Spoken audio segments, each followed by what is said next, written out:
In the previous lesson, what we did was explain the common law justification, should I say, for lifting and piercing the corporate veil. Now, we noted these in sort of the general terms. So we talked about fraud and we talked about agency theory. We then also talked a little bit about statutory interpretations as well, fraudulent trading and wrongful trading as elucidated by the Insolvency Act. One of the things that we mentioned at the beginning of the last lesson is that there is now the sort of consolidated approach, at least when it comes to the common law, which comes from the case of Petrodel Resources Limited versus Prest.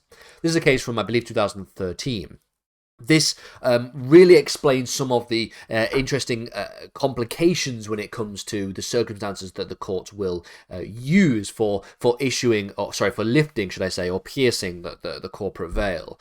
So that's what this lesson is essentially going to do. That's all we're going to do in this lesson. We are going to explore and explain the case of Petrodel Resources Limited versus Prest. We'll talk about the facts of the case. We'll talk about what was held at first instance and then at the Court of Appeal. And then we will talk about Lord Sumption's judgment in the Supreme Court as well. So all of that is what we're going to do here. So this is often quite rare that we spend an entire lesson looking at a single case. It doesn't happen very often, but when there are cases that are so substantive and quite complicated, then it's important that we do that. This illustrates the current approach to piercing the corporate veil in the common law. So it's a case, as I mentioned, from 2013, and it was a landmark case concerning the idea of lifting the corporate veil, but it was specifically concerning a matrimonial dispute. Okay, we're talking about a divorce that takes place and a sort of a family law issue that's going on. So if you want to watch this in conjunction with our family law lessons, which are being released at the same time, then you'll be quite happy to see the connections and interconnections between these areas of the law. Two areas of the law that you might not think have that much in terms of connectivity. You'd be surprised at how connected and interconnected company law and family law can actually get in some ways.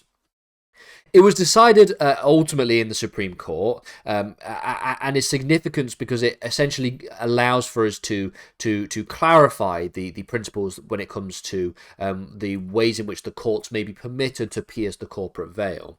This is specifically and especially in cases and circumstances where a company is used to hide or to shield personal assets during divorce proceedings. That's sort of the overarching theme of this lesson and the overarching theme of this case. We have an individual who is potentially attempting to shield their personal assets when it comes to a divorce proceeding in order to essentially protect those assets and using a company to do so. And so the question is, should the corporate veil be lifted in order to essentially get to those personal corporate assets? So it reinforced the restrictive approach to the corporate veil, to piercing the corporate veil, and it established that in certain circumstances you can look behind that corporate structure in order to achieve justice. So one of the things that you will notice in both of this lesson and the last lesson, that essentially, when it comes to lifting the corporate veil, the courts have adopted a restrictive approach. They've adopted an approach which errs on the side of, we are not going to do this in any and all circumstances. If you did it in any and all circumstances, that would render the limited liability meaningless. And so they have to protect the nature of the limited liability by adopting a restrictive approach, where only under certain circumstances will the corporate veil be lifted to achieve certain results, that being justice, for example. So let's look at the facts of this case. The case arose out of a divorce proceeding between Mr. Michael Prest, who was a wealthy oil trader, and his wife Yasmin Prest.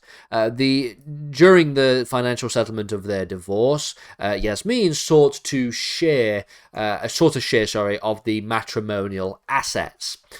Among these assets were several properties that were held in the names of the companies and that were controlled by Michael, including Petrodel Resources Limited and other associated companies with Petrodel Resources Limited. Okay, hence the name, hence he's an oil trader, a wealthy oil trader. These companies were registered in offshore jurisdictions, but they were still nevertheless effectively controlled by Mr. Prest. when it was argued by Yasmin that the properties held by the companies were beneficially owned by her husband and should therefore be transferred to her as part of the financial settlement, that's where this case arose. So, as part of a financial settlement, there was obviously a splitting of resources. Yasmin made the argument that, well, these companies exist over here, and they represent quite a significant amount of value. They represent quite a significant amount of wealth that were owned by her husband that should also form part of this financial settlement, that should also be put into the pot, if you will, when it comes to coming to a conclusion about a divorce settlement in this case. Mr. Prest, on the other hand, claimed that the properties were owned by the companies, okay? And so therefore, because the companies were separate legal entities, they were distinct from him personally. He therefore sought to try and shield these assets behind the corporate veil and not be brought into the financial settlement of the divorce as a result of the fact that he wanted basically to keep it all for himself, as you would if you're having a divorce. So that's basically the facts, okay? Should those assets be part of the financial settlement in a matrimonial divorce, or should those assets remain behind the corporate veil? Should the courts lift the corporate veil in order to get access to those assets? Well, when we get to the High Court at first instance, it was ruled in favour of Yasmin. The court found that the companies were holding properties on trust for Mr. Prest and therefore ordered the transfer of those properties to his wife as part of a financial settlement of a divorce, that you cannot essentially leave those assets behind the corporate veil and untouchable in a circumstance of this nature. They just concluded that the companies were used as a sham, essentially, as a vehicle to avoid the divorce settlement, and so therefore it must, in order to achieve a fair result, be allowed for the courts to pierce the corporate veil. This was a position that was rejected by the Court of Appeal. The majority of the Court of Appeal held that the properties were owned by the companies. They were not owned by Mr. Prest personally, and therefore they could not have been made available to satisfy the divorce settlement. The court was reluctant to pierce the corporate veil, and they argued in this regard, in the Court of Appeal, that the principle of separate corporate personality would be undermined. And so you would be undermining the basic principle as elucidated by the case of Salmon and Salmon. Now, the court also emphasised that in limited circumstances, there could be a lifting of the corporate veil. But there was no evidence, according to the Court of Appeal, of any kind of impropriety or wrongdoing in the way that the companies were being used, which would be sort of the traditional rationale for why a corporate veil might be lifted in the common law. If there is fraud, or if there's fraudulent trading, if there's wrongful trading, if there's this elucidation of this agency theory, all of which is what we looked at in the previous lesson. The court also expressed concern that allowing a veil to be pierced in this case could lead to broader policy implications. So it could open the door to a wide range of corporate veil challenges in commercial contexts. So that's what the High Court said. That's what the Court of Appeal said. Who was correct? Well, it has to go to the Supreme Court to make that determination. Now, the Supreme Court issued its judgment in 2013, and they upheld the financial settlement in favour of Mrs. Prest. So they upheld the financial settlement and the judgment of the High Court and rejected the argument that was presented by the Court of Appeal. But they did so on the basis of a different rationale. What was quite important here is that they did not necessarily, in a strict sense, pierce the corporate veil.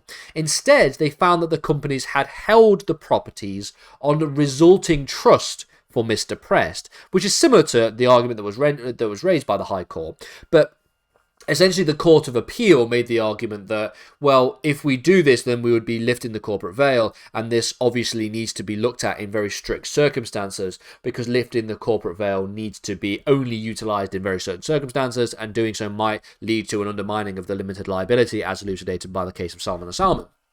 Now, the High Court, as well as the Supreme Court, argued that, well, the companies were had legal possession of this property, but they were holding this property on resulting trust for Mr. Prest.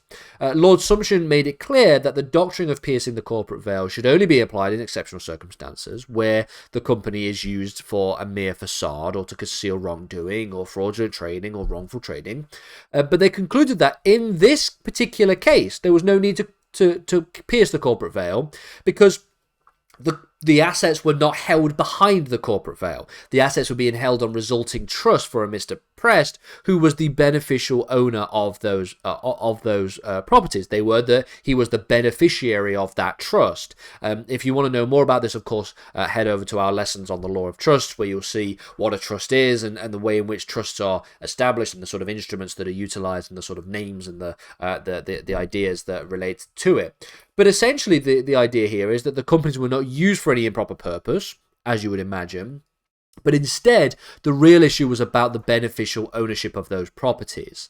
So, in making this judgment, in coming to this conclusion, the court focuses not on the purpose for which the company is being used, but on the idea of beneficial ownership. They concluded that the properties were not truly the company's assets, but they were instead assets that Mr. Prest has an equitable interest in as a beneficiary of those assets under the trust, and therefore the companies were simply a trustee, or trustees, should I say, for the Mr. Prest.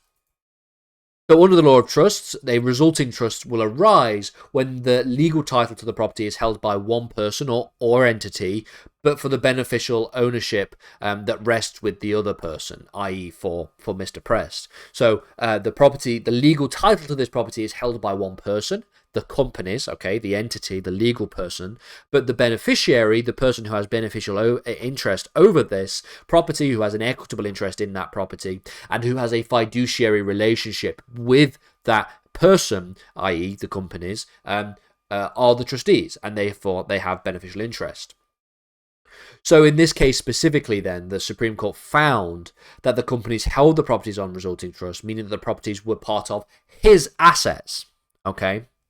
So there was no need to lift the corporate veil in a strict sense of the word. Essentially what they were saying here is that whereas Mr. Prest argued that the assets were behind the corporate veil, the Supreme Court argued that they were not behind the corporate veil. Okay, they were held on resulting trust for him, and so they could therefore be transferred to his ex-wife as part of the divorce settlement. There was no need to pierce the corporate veil. Lord Sumption outlines the limited circumstances in which the lifting of the corporate veil could occur. He argues that the corporate veil can only be pierced at common law if what the company is being used as a facade or as a sham or as to truly conceal the true facts and to evade legal obligations. This would involve the use of the company for an improper purpose, the misuse of the company for an improper purpose, fraud, other wrongdoings of such nature. They found no such abuse of the corporate form in this particular case, but they still nevertheless came to a conclusion that resulted in Mr. Prest having to hand over those assets to his wife as a result of the fact that they were held on trust for him.